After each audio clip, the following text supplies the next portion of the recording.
Welcome to Phoenix and Flame, pushing through and transforming even when you feel like a pile of ash. This podcast is not intended for use as psychotherapy.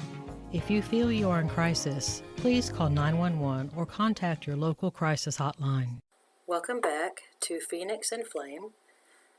I'm Dana Skaggs, and this is my podcast on pushing through and transforming even when you feel like a pile of ash.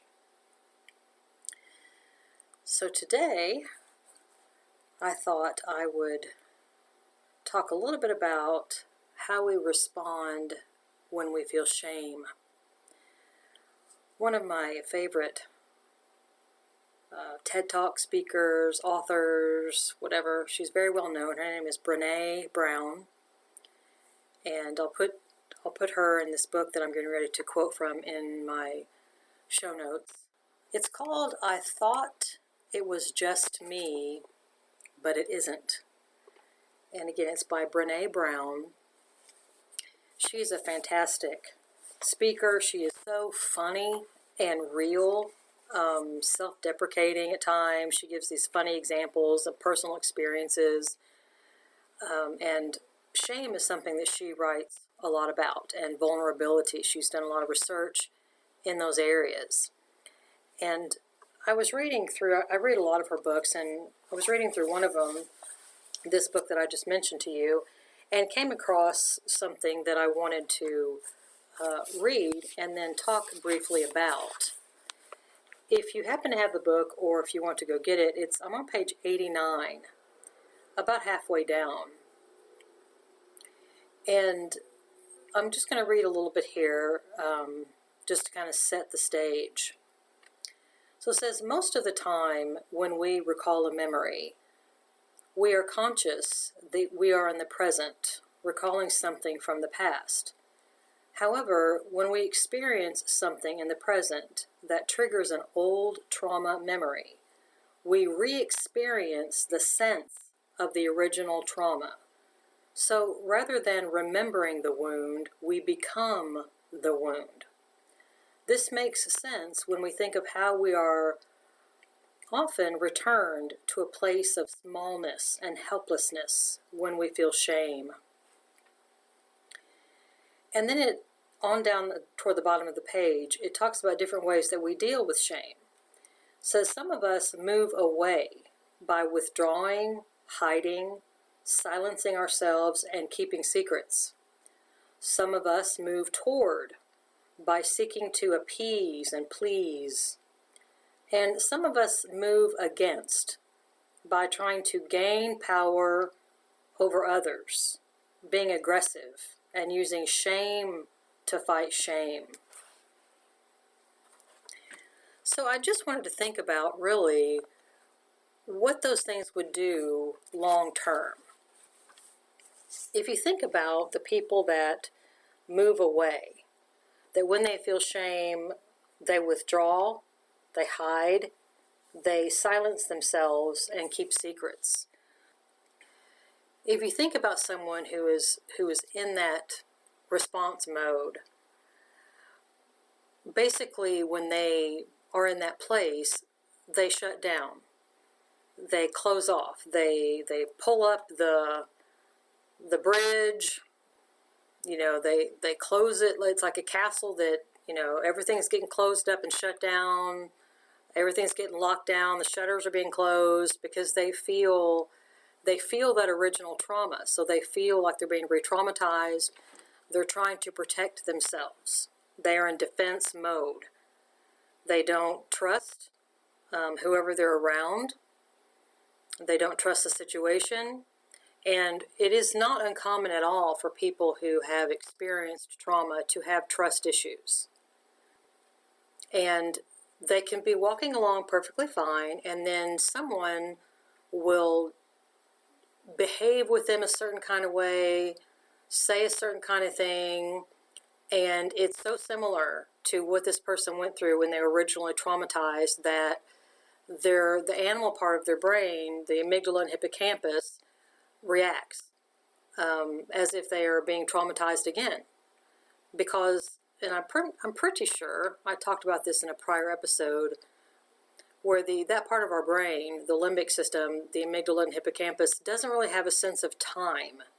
So when we get triggered, we feel as if we're going through it right now. It doesn't feel like something that happened last year, 5 years ago, 20 years ago. It feels like it's happening right now. So when someone's being triggered and they're having this response, they're battening down the hatches, they're pulling in the shutters, they're pulling up the bridges, they're locking everybody out. And they're in there by themselves. And that's not helpful, but they don't know really how else to respond to it, because they have this feeling that if they don't do that, they're just going to be re-traumatized. They're going to get hurt all over again. So what happens if this person doesn't have an opportunity to get into therapy and work some of that out, they miss out on a lot of opportunities for healthy relationships, because they jump to conclusions about what someone is really doing. They assume intent. They assume unhealthy intent, that the person is intending to hurt them. And that may not be the case. But when you have trauma that has not been resolved, you're kind of sitting there waiting for triggers to come out. So you end up making some situations all about you when they may not have anything to do with you. But it felt very personal because of the unresolved trauma. So if someone is going to be withdrawing and hiding, and they silence themselves, they just stop talking. They won't engage in conversation because they don't trust anybody. They don't trust people with their feelings. And that makes it very difficult for them to have healthy relationships moving forward. So the second response that Dr. Brown talks about is a moving toward, by seeking to appease and please. I hear this just about every single day in my private practice. And I mentioned in a prior episode about people pleasing. This is something that happens so much.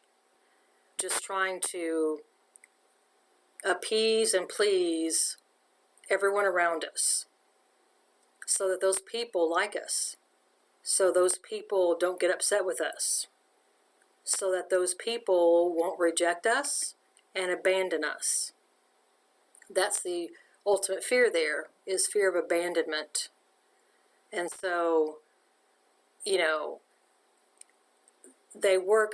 people that are doing the moving toward by the pleasing and appeasing, they're working very, very hard. They are tap dancing very hard to please everyone around them. So they their own identity gets fused to the pleasure of those around them. They get sort of enmeshed. Their focus is very much on people around them being pleased with them, to the point where either they don't really know who they are anymore, or they don't really want to admit it. They will out and out tell a lie. They won't really look at it that way, but they will say they like a certain thing even though they don't. Or they may not even know if they do or if they don't, because they're so focused on what other people want. A really kind of a funny-ish, but a really neat example is whoever saw the movie Runaway Bride with Richard Gere and Julia Roberts. So if you haven't seen it, you have Julia Roberts plays this bride who has gone to the altar numerous times and never actually went through with it, and she'd run away. Well, Richard Gere was this journalist from a nearby, might have been New York. It was a large city, I think it was New York. And anyway, he picked up on this, and he went to write an article about this. And so he made it his mission to get to know this Julia Roberts character and why she was always running away. And he slowly but surely, you can guess, they kind of fell in love, whatever. But he discovered, because he went and interviewed all of the fiancés that she had left at the altar. And come to find out, all of the fiancés described her very, very differently. And it was really kind of amusing to Richard Gere's character that here's this one person, but she seemed so different to all these different men. They all described her so, so differently because she was about pleasing them. She really didn't know who she was. And it got down to an example of eggs. And I don't know why he did this, but I guess it was an example that one or two of the fiancés gave of how she liked her eggs. And it was very different. So Richard Gere started asking everyone, how does she like her eggs? And they would all say, she liked her eggs like I like mine. Whether it was fried, scrambled, eggs Benedict, eggs over easy, boiled eggs, whatever. The fiancé would always say, oh, yeah, she liked her eggs like I like mine. And so then Richard Gere started figuring out what was going on. And near the end of the movie, I mean, Julia Roberts' character, she wanted to be with Richard Gere, but he's like, you know what? Until you figure out who you are, I don't want to be in this relationship with you. And so one of the things that she did was she sat at the counter at a diner in her little small town with a bunch of different types of eggs that had been made and sat out in front of her for her to try to figure out for the first time as a grown woman who'd already been to the altar numerous times how she liked her eggs. And obviously it wasn't about eggs. It was about her not even knowing who she was as a person, because virtually her entire life, certainly her entire adult life, she had spent trying to please the men she was with, to the point where she didn't even know who she was. So see, that's a long-term problem that can come if somebody is moving toward, the movement toward by seeking to appease and please in a response to shame. And then the last example that Brene Brown gives is moving against. And that's by trying to gain power over others, being aggressive, and using shame to fight shame. Sometimes in these examples, you have people that are abusers. They have been abused, and they feel fractured and unworthy and kind of dirty in a sense. And so the only way they know how to deal with that is just to do that to somebody else. They're angry. They don't know why that was done to them, but they feel powerless to do anything about it, but they also don't know what to do with the anger. And so they just splash it out and lash it out to people around them. And so you can understand how that might impact relationships. Certainly no one healthy is going to be interested in a long-term relationship with someone like that. But someone like that might attract people that are self-sabotaging victims that want to be treated badly because of their own psychological lack of health. And so you end up with dysfunction attracting dysfunction. And like I said, sometimes people that have been abused will turn around and abuse others. Not everybody by any means, but the percentage is high of those that have been abused that will turn around and either be physically abusive, sexually abusive, verbally abusive, because that's what was done to them. That's what was modeled for them. They don't really know, possibly, in some situations, how to have an argument without being abusive, or how to communicate without being responded to with a slap or a hit. And with people that have been sexually molested, many times they get very confused about, especially depending on the age that this happens to them, they get confused about what's appropriate sexual interaction. And then sometimes they begin to feel, well, if this is all I'm worth, then I guess this is what I'll do. This is how I get attention. This is how I have power as a person, is either allowing myself to be treated this way or forcing other people to do what was done to me. So you can see how that's not really going to work out very well long term. So the better answer really than moving away, moving toward, or moving against, those different examples. The better answer is to face the original traumas, what was actually done, to feel it, feel the emotions that were your response to the abuse, and then process. A lot of times this has to be done with a therapist that can be there with you to help you, to walk you through that, to watch if you're getting overwhelmed and kind of slow you down. No hurry there. I mean, usually trauma happened quite a while ago. There's no reason to get in some kind of mad rush right now.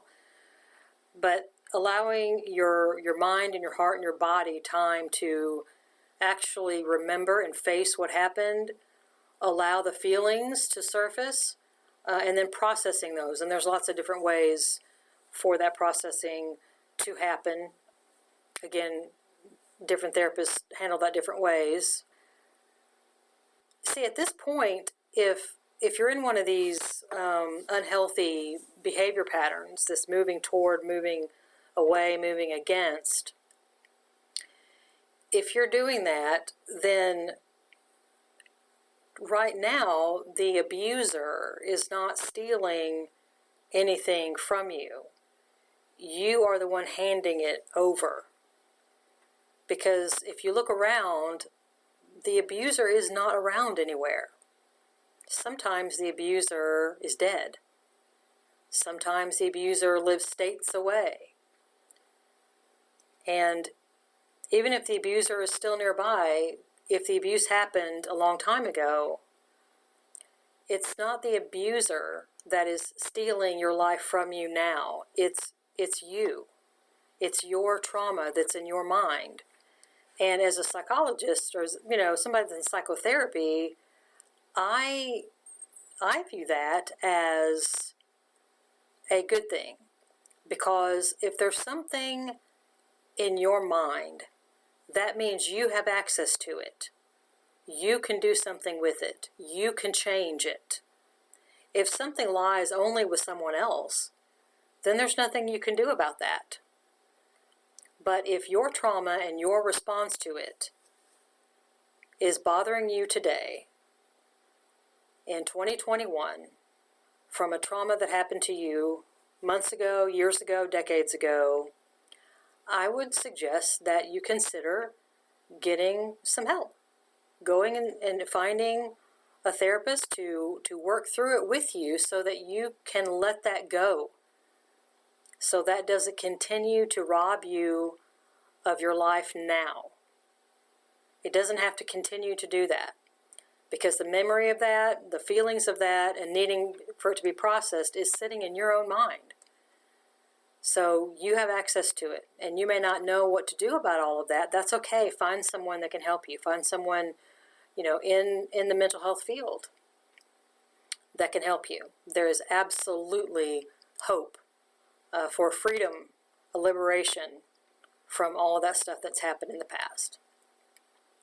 So hopefully this episode has been helpful or encouraging to you in some way. If you feel like it has been, or if you feel like it might be encouraging or helpful to someone that you know, I would strongly ask you to post it, share it on social media, whichever your favorite platforms are, and put it out there so that we can get the word out and grow our community, or we can reach out to one another. If you happen to have any comments or questions, you can go to my website, which is just phoenixandflame.com, and send me an email.